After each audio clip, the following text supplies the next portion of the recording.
Welcome to Harvey's Highlights, the channel where we revisit television's most unforgettable, emotional, and jaw-dropping moments. If you haven't already, take a second right now to subscribe and turn on notifications so you never miss a story that reminds you why television, at its best, is about people, not just programs. What happens when a game show built on laughter and quick answers suddenly turns into a moment of silence and tears? What happens when a single contestant says something so personal, so powerful, that Steve Harvey himself has to stop the game? Today, we're telling the story of the widow who revealed her husband's final words on Family Feud, and the moment that left an entire studio breathless. It was supposed to be an ordinary taping. The studio in Atlanta buzzed with energy, the lights glared bright, and two families stood ready behind their podiums. The audience clapped to the rhythm of the theme music while crew members hurried between cameras, checking sound levels and cue cards. Everything was set for another fun, fast-paced episode. Steve Harvey walked onto the stage with his trademark stride, sharp suit, perfect tie, that easy smile that seemed to fill every inch of the room. He cracked a joke before the first question had even been asked, and the audience erupted. It was business as usual. But among the laughter and cheers stood a contestant whose story would change the tone of the show completely. Her name was Linda Bennett, a middle school teacher from Tulsa, Oklahoma. She stood on the left side of the stage with her son, her sister, and her brother-in-law. She smiled politely as Steve greeted her family, but her eyes carried something deeper, a quiet sadness mixed with grace. When Steve reached her during introductions, he smiled warmly. "And who do we have here?" "I'm Linda," she said. "I'm a teacher. I'm here with my family." Steve noticed the gold wedding ring still on her finger. "That your husband cheering you on from home?" he asked lightly. She hesitated for just a second before answering. "He passed away last year, but we used to watch this show every night. He always said if we ever made it on, I'd be the calm one." Steve nodded gently. "Well, sounds like he knew what he was talking about." The first two rounds rolled by as usual. Laughter filled the studio. The Bennetts played hard, the opposing family joked back, and the crowd was having a good time. Then came the third round, the round that would change everything. Steve read the next question. "Name something people say to their loved ones before they go to bed." A familiar prompt. The kind that usually sparked quick answers. "Good night," "Sweet dreams," "I love you." But when Linda pressed the buzzer, the room seemed to quiet before she even spoke. She looked up at Steve, her hands trembling just slightly. "My husband's last words to me," she said softly, "were, 'Don't forget to laugh.'" The studio froze. No one clapped. No one whispered. Even the camera operators hesitated to move their lenses.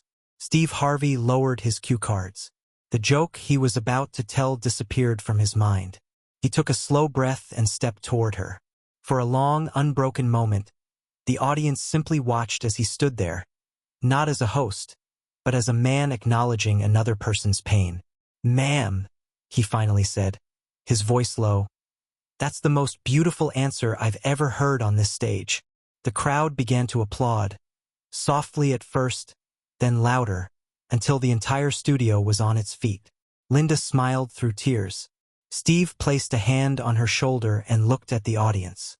"You see," he said quietly, "that's what this show's really about. Family, love, and remembering what matters." When filming stopped for a short break, nobody spoke above a whisper. The crew later said it was one of the most powerful silences they had ever witnessed. That single moment would become one of the most talked about clips in Family Feud history. And it all began with a widow's courage to share her truth. If you're moved by stories like this, make sure to subscribe to Harvey's Highlights so you don't miss part 2, where we'll uncover the full story behind Linda's words, the promise she made to her husband, and how Steve Harvey's reaction turned a game show into something far greater than entertainment. The studio was still quiet when filming resumed. You could feel the weight of Linda's words hanging in the air, heavy but gentle at the same time. Even the audience, who had come expecting laughter and light-hearted competition, seemed to understand that something sacred had just unfolded. Steve Harvey walked slowly back to the podium, his cue cards now resting forgotten on the desk beside him. He looked at Linda, his voice steady but soft. "Linda," he said, "if you don't mind me asking, what did your husband mean when he said that to you?" Linda took a deep breath. The lights above the stage seemed to soften. You could hear the faint hum of the cameras. "He was sick," she began quietly. "Cancer. It happened fast. He was the kind of man who never liked to make a fuss about himself, even when he was in pain. He'd sit there watching the show with me every night, and he'd laugh until he cried. Even when the chemo made him too tired to eat, he still laughed. He said laughter kept him alive." Steve didn't move. He didn't interrupt. He just let her speak. "The night before he passed," she continued, "he could barely talk, but he looked at me and smiled. And he said, 'Linda, don't forget to laugh. No matter what happens, promise me you'll keep laughing.' Those were his last words. I didn't understand then, but I do now. He didn't want me to stop living just because he was gone." There was a murmur in the audience. People shifting in their seats, wiping their eyes. The cameras caught the faces of her family members, their expressions filled with pride and sorrow all at once. Steve finally spoke, his voice lower than usual. "You know," he said slowly, "a lot of people come on this show hoping to win something. A car, some money, bragging rights. But sometimes somebody walks up on this stage and gives us something money can't buy." He looked out into the crowd. "You see, this lady right here just reminded all of us what it means to live with joy, even when life hurts." The audience applauded again, but not the kind of applause you hear for a funny answer or a game win. It was the kind that came from respect, from understanding. During the next few questions, the energy on stage felt different. There was laughter again, but it wasn't the forced kind. It was genuine, warm, healing. Linda smiled more with each round, as if speaking those words had lifted something from her shoulders. When the show broke for another pause, one of the crew members would later recall how Steve walked over to her quietly, away from the cameras. He didn't say much, just rested a hand on her shoulder and said, "You kept your promise." She nodded. "I'm trying." He smiled. "That's all any of us can do." Back at the podium, Linda's family began to play the next round, and the question seemed almost poetic. "Name something that makes life worth living." The top answer? Family. The second? Laughter. Linda didn't buzz in. She didn't need to. The board had already said everything her husband ever wanted her to remember. As the round ended, Steve turned to the camera and said quietly, "If you're watching this at home, call somebody you love. Tell them something that'll make them laugh. Don't wait for tomorrow." The audience clapped again. Some standing, some crying, all changed in small, invisible ways. And that was only the beginning. Because what happened next, the way Steve Harvey took that moment and turned it into something no one could have predicted, would become one of the most talked about acts of compassion in television history. The air inside the studio felt different now. The usual excitement of the game had been replaced by a quiet reverence. People weren't just watching a show anymore. They were witnessing something real, something that didn't fit neatly into the rhythm of questions and answers. Steve Harvey stood behind his podium, looking at the cue cards in his hand. Then he placed them down. Slowly, deliberately. "Hold on," he said, raising his hand toward the production booth. "Stop the clock." The music cut out. The buzzers went silent. Every eye in the room turned toward him. "Y'all," he said, his voice calm but heavy with emotion. "Sometimes you can't just move on to the next question like nothing happened. Some moments, you gotta let them breathe." He walked toward Linda, crossing the space between the host's podium and her family's. The cameras followed, but it didn't feel like television anymore. It felt like a conversation that the whole world needed to hear. Steve stood beside her and looked directly into her eyes. "You know what your husband said to you? That wasn't just for you. That was for everybody watching. Because laughter, that's what gets us through." Linda nodded, a tear sliding down her cheek. The audience was completely still. Steve turned to face them. "We all lose people. Every single one of us. But when somebody we love leaves us with a message like that, we owe it to them to keep that message alive." He looked back at Linda. He said, "Don't forget to laugh." So you know what? We're not gonna forget. He turned to the families at the podiums. From this point on, every laugh that happens in this studio today, it's for him. The crowd began to clap, rising to their feet. Even the camera operators stood taller, some visibly moved. Steve motioned toward the scoreboard and smiled faintly. We're still gonna play, but we're gonna play different. We're not just trying to win money today. We're trying to honor somebody who knew what life was about. The next few questions flowed with a strange, beautiful energy. Every time someone gave a funny answer, Steve laughed harder than usual.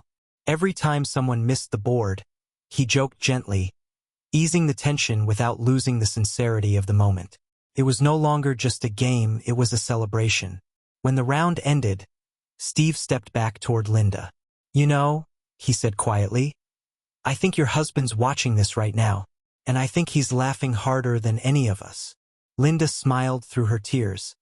He'd love that, she said. The audience applauded again, long and loud, but Steve didn't speak over them. He just stood there for a moment, letting the sound wash through the studio like a wave. What happened that day was never planned, never scripted, and never forgotten. Because sometimes, a single story, a few simple words from a grieving widow, can remind millions of people watching from home that love and laughter never really die. The next round began, but it no longer felt like a competition. Both families, Linda's and their opponents, stood shoulder to shoulder behind the podiums, smiling, laughing, and occasionally wiping away tears. The studio that had started the day filled with jokes and cheers now held something quieter, something warmer. Steve Harvey looked between them and said, You know what? We're gonna do this one different. No buzzers, no pressure, no points. We're just gonna talk. He turned to the board. Survey says, Name something that makes life worth living. The crowd murmured softly, the atmosphere reverent. Linda's sister spoke first. Love. The board dinged. Number 1 answer. Her son added, Family. Another ding. Steve nodded, grinning faintly. Now that's what I'm talking about. Then he looked at the opposing family. How about y'all? A father from the other team spoke up. Faith. Ding. The board lit up again, the word glowing like a quiet promise. Linda hesitated, glancing up at the lights. Can I give one? Steve nodded. Please. She smiled, small but sure. Laughter. The audience erupted, not in loud cheers, but in that kind of soft applause that feels more like a heartbeat. The board lit up for the final time. Steve walked around the podium, holding his microphone low. You see that? That's it right there. That's everything this show's about. He pointed at the board, each word shining like a truth too simple to ignore. Love. Family. Faith. Laughter. He looked back at Linda. You just gave us all 4, ma'am. For a long moment, nobody moved. The camera panned slowly across the stage. 2 families standing together, audience members with tears in their eyes, and Steve Harvey standing between them, his face solemn, his hand resting gently on Linda's shoulder. Then, quietly, Steve said, You know, sometimes we get so busy trying to win, we forget why we play in the first place. The studio filled with gentle laughter, some through tears, some through smiles. Steve turned to the crowd again. We got folks at home watching right now who needed this reminder. You don't have to be on a game show to celebrate your blessings. Sometimes, it's just about sitting next to the people you love and finding a reason to laugh again. He took a step back and looked at the 2 families. How about we finish this round together? And that's exactly what they did.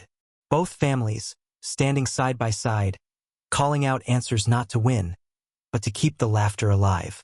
There were no wrong answers, no strikes, no tension, just people being people, united by something deeper than any scoreboard. By the time the round ended, there wasn't a single person in the studio untouched by what they'd just witnessed. The cameras stopped rolling, but no one moved. Steve thanked the families, the audience, and the crew. His voice, though steady, trembled slightly when he said, Some moments don't belong to television. They belong to the heart. And that was one of them. When the episode finally aired weeks later, nobody was prepared for what happened next. It started quietly. a few viewers posting online about how a single episode of Family Feud had left them in tears. Then it spread. Within days, clips of Steve Harvey kneeling beside Linda had been viewed millions of times. The moment where she said her husband's last words, "Don't forget to laugh," became one of the most replayed and talked about scenes in the show's history. People didn't just watch. They responded. Letters, emails, messages from across the world poured into the studio. Strangers shared stories of loss and resilience. Couples wrote about the people they'd lost, the words they wished they'd said, and how that single episode reminded them to find joy again. Linda returned home to Tulsa and tried to go back to her normal life, but nothing felt quite the same. She received handwritten notes from viewers she'd never met. One came from a widower in Maine who said her story helped him laugh for the first time in 2 years. Another came from a woman in Texas who had recorded the episode and played it at her husband's memorial service. And then, one morning, a small box arrived at Linda's school office. Inside was a neatly folded pocket square with a note that simply read, "To the woman who reminded us all what laughter means. Thank you for teaching me too. Steve." She framed it and kept it on her desk. Her students never knew where it came from. She just told them it was from a good friend who believes in smiling through the hard days. Months later, during an interview, Steve Harvey was asked about the episode. He leaned back, quiet for a long moment before answering. "You know," he said, "I've been doing this show a long time. I've seen people win cars, money, trips. But that woman, that widow, she won something none of us could have given her. Peace." She walked onto that stage carrying grief, and she left carrying a reminder that laughter is a kind of faith. He paused, then smiled faintly. "That day changed me. Sometimes the best thing you can do as a host is stop being one." Years have passed since that episode aired, but every now and then, it resurfaces online. A new generation discovers it. A short clip of a woman remembering her husband, and a host who understood that some silences should never be rushed. In one of her last interviews, Linda was asked what she thought her husband would say if he could see how many people his words had touched. She smiled the same gentle smile she'd worn that day on stage. "He'd laugh," she said. "And then he'd say, 'I told you laughter never dies.' That's what made the moment timeless. Not just a story about grief or love or loss, but a reminder that even after the credits roll and the lights fade, some words stay. And for millions who watched that day, 3 of them will never be forgotten. Don't forget to laugh." Thanks for watching Harvey's Highlights, where we bring you the stories that prove television can still touch the heart. If you felt something watching this story unfold, don't forget to subscribe to the channel, leave a comment below, and share this video with someone who could use a reminder to laugh today.